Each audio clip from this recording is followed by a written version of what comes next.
మన ప్రభువును మన రక్షకుడైన యేసుక్రీస్తు నామములో మీ అందరికీ నా హృదయపూర్వకమైన శుభాభివందనాలు తెలియజేస్తున్నాను. దేవుడు మిమ్మును మీ కుటుంబాలను దీవించి ఆశీర్వదించునుగాక. ఆమేన్. సత్యం హెవెన్ మినిస్ట్రీ ద్వారా మన అనుదిన అంశము యోసేపు జీవితం. దేవుని ప్రజలారా, యోసేపు యొక్క జీవితాన్ని గురించి పార్ట్ 1లో మరి ఒక భాగాన్ని మనము విన్నాం. అయితే యోసేపు ఇశ్రాయేలు 12 గోత్రాలు, యాకోబుకు 12 మంది కుమారుల్లో 11వ వాడు మరి యోసేపు అని మనం మాట్లాడుతూ వచ్చినాం. ఈ యోసేపును ఎక్కువగా ప్రేమించాడు యాకోబు. విచిత్రమైన అంగీని మరి కుట్టియడం జరిగింది. వీటన్నిటిని చూసిన తన సహోదరులు 10 మంది అతని మీద పగబట్టారు. మరి క్షేమస్థితిని కూడా అడిగేవారు కాదు. తిన్నావా అన్న క్షేమస్థితిని కూడా యోసేపును అడిగేవారు కాదు.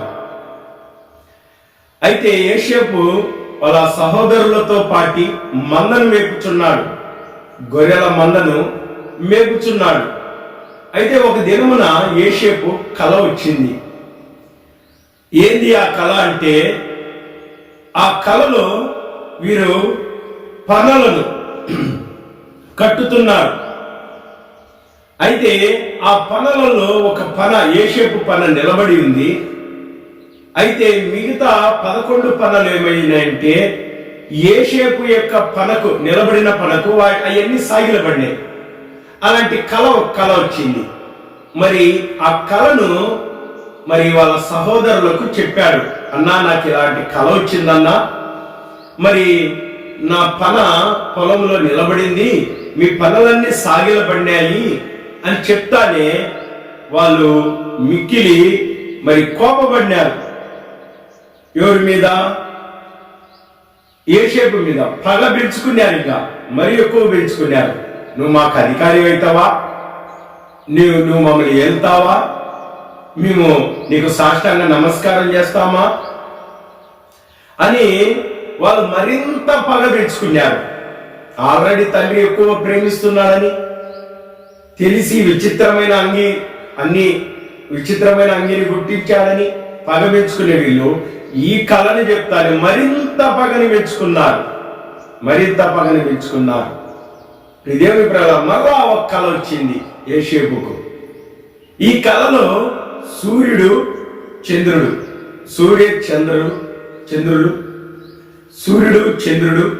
మరి నక్షత్రములు 11 నక్షత్రాలు మరి యోసేపుకు సాగిలపడినట్టు మరి కళ వచ్చింది.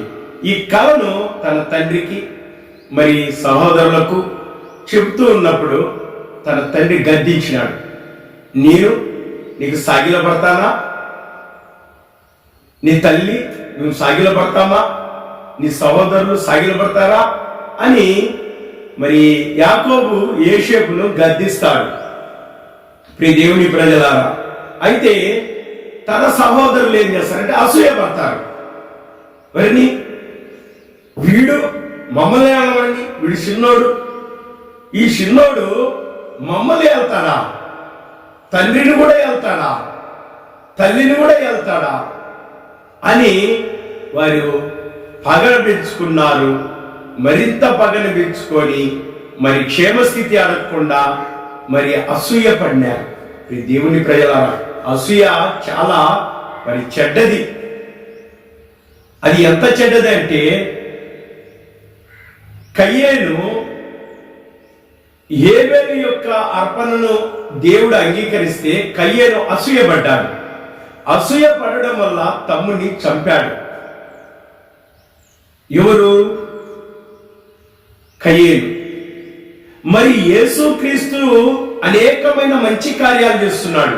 గుడ్డివారికి చూపునిచ్చినాడు, మూగవారికి మాటనిచ్చినాడు, కుంటివాడు లేచి నడిచినాడు, పక్షవాలవాడు బాగుపడినాడు, కుష్ఠరోగి బాగుపడినాడు, గుడ్డివాడు చూపు చూసినాడు, చాంద్ర రోగము కలిగిన వారు బాగుపడినారు, అపవిత్ర ఆత్మ నుంచి విడుదల కలిగింది, చచ్చిన వాడు బ్రతికినాడు. మరి అనేకమైన అద్భుతాలను ఆయన భూమి మీద చేయని అద్భుతం అంటూ లేదు. అన్ని మంచి కార్యాలు మరి ఆనాటి కాలంలో మరి క్రీస్తు శకము 1వ శతాబ్దంలో చేస్తే మరి వాళ్ళ కళ్ళ ముందర చూస్తున్న వారు మరి ప్రధానులు, ఈ పరిచయులు, సద్దుకైలు అనబడిన వారు, ధర్మశాస్త్ర ఉపదేశకులు ఏమైనారంటే అసూయపడినారు. ఈ దేవుని ప్రజలారా, అసూయ చేతనే యేసు క్రీస్తును వారు శిలువకు అప్పగించినారు. ఎన్ని మంచి కార్యాలు చేశారు. ఈ దేవుని ప్రజలారా, అసూయ మరి యేసు శిలువ మరణానికి అప్పగించింది. ఈ దేవుని ప్రజలారా, కాబట్టి చాలా జాగ్రత్తగా ఉండాలా, అసూయ పడకూడదు. సహోదరులు యోసేపు మీద అసూయ పడ్డారు. అసూయ పడ్డడం వల్ల ఏమి జరిగినదో మనం ముందు చూసుకుంటున్నాం. ప్రియ దేవుని ప్రజలారా, మరి వారు మందను మేపుకుంటూ తన 10 మంది సహోదరులు షెకెముకి వెళ్ళారు. ఆ షెకెము అనే ప్రాంతానికి వెళ్ళారు. మరి కొన్ని దినాలైంది కాబట్టి యాకోబు అన్నాడు, నీ సహోదరులు రాలేదు, మందను మేపుకొని వెళ్ళిపోయినారు, కాబట్టి వారి యోగక్షేమం కనుక్కోవడానికి మరి ఆహారం తీసుకొని వారి దగ్గరికి వెళ్ళి యోగక్షేమం కనుక్కొని రా అని యోసేపును మరి తండ్రి సిద్ధమై పొమ్మని చెప్పాడు. గమనించండి, యోసేపుతో వారు సరిగా మాట్లాడలేదు. యోగక్షేమం, తింటున్నావారా, ఎలా ఉన్నావు అని ఏనాడు వాళ్ళు అడగలేదు. యోగక్షేమాన్ని అడగలేదు. ఆ 10 మంది ఒక దిక్కైపోయినారు. యోసేపు మాత్రం ఒక్కటి చేసేసినారు. యోగక్షేమం కనుక్కోలే. మరి పగలు పెంచుకున్నారు. ఎలా అయినా యోసేపును పడగొట్టాలా, మా మీద అధికారం చేస్తారా ఈ యోసేపు? వీడు చిన్నోడు, 11వ వాడు, వీడు మా మీద అధికారం చేస్తాడా అని పగబట్టినారు. అసూయ పడ్డారు. అసూయ. కాబట్టి దేవుని ప్రేలారా, అయితే ఇవన్నీ తన అన్నను యోగక్షేమం అడగలేదని, వారు సరిగా మాట్లాడలేదని, వారు సరిగా చూడట్లేదని, పలకట్లేదని మరి యోసేపుకు తెలుసు. అతని మీద పగబట్టారని తెలుసు, అసూయ పడిన సంగతి కూడా తెలుసు. ఎందుకంటే పరిస్థితులు మనము చూస్తూ ఉంటాం. ఒకే కుటుంబంలో ఉన్నారు కాబట్టి పరిస్థితులు అర్థమవుతాయి. దేవుని ప్రజలారా, అయితే యోసేపు తన తండ్రికి ఎదురు చెప్పలేదు. తండ్రి మాట విన్నారు. తండ్రి మాట విని మన ఆ సహోదరుని ప్రేమించినాడు. వాళ్ళు ద్వేషించిన, అసూయపడిన, పగబెట్టుకున్నా కూడా ఇదిగో ఒక సందర్భం వచ్చింది. సందర్భము యోగక్షేమం కనుక్కోవాలి అనుకున్నప్పుడు మరి యోసేపు మరి వెళుతూ వచ్చినాడు. వెళుతూ పొలంలో అటు ఇటు తిరుగుతూ ఉంటే మరి నువ్వేం వెతుకుతున్నావు అని ఆ పొలంలో ఉన్నవాళ్ళు, ఆ అరణ్యంలో ఉన్నవాళ్ళు అడిగితే, ఇదిగో మా సహోదరులు మంద మేపుకోవడానికి వచ్చారు, మరి వాళ్ళు ఎక్కడున్నారు, వాళ్ళ గురించి దయచేసి నాకు తెలుపమంటే అప్పుడు యోసేపుకు వాళ్ళు, మీ సహోదరులు దాతానుకు వెలుదుము అని వాళ్ళు చెప్పుకునుట, దోతానుకు వెలుదుమని వాళ్ళు చెప్పుకుంటూ మేము విన్నాము అని చెప్పినప్పుడు దోతానుకు బయలుదేరాడు. దేవుని ప్రజల అరణ్యములు మరి ఆ జీవితంలో కొండల ప్రాంతంలో పోతూ ఉన్నాడు. మరి ఏమైనా జరగచ్చు, కానీ యోసేపు ఏ అడ్డు చెప్పలే. తండ్రి మాటకు విధేయత చూపినవాడు. దేవుని ప్రజలారా, మనము కూడా దేవుని మాట, పరమ తండ్రి మాటకు విధేయత చూపాలి. ముందుకు నడవాల. ఏమైనా జరగని మేలు చేసేవాడుగా, ప్రేమించేవాడుగా యోసేపును మనం చూడగలుగుతున్నాం. సహోదరులు ద్వేషించిన, అసూయపడిన, పగబెట్టుకున్న, యోగక్షేమము అడకపోయినా కూడా తండ్రి మాటను విని ముందుకు సాగుతున్న యోసేపు జీవితాన్ని మరి ముందుకు గమనిద్దాం.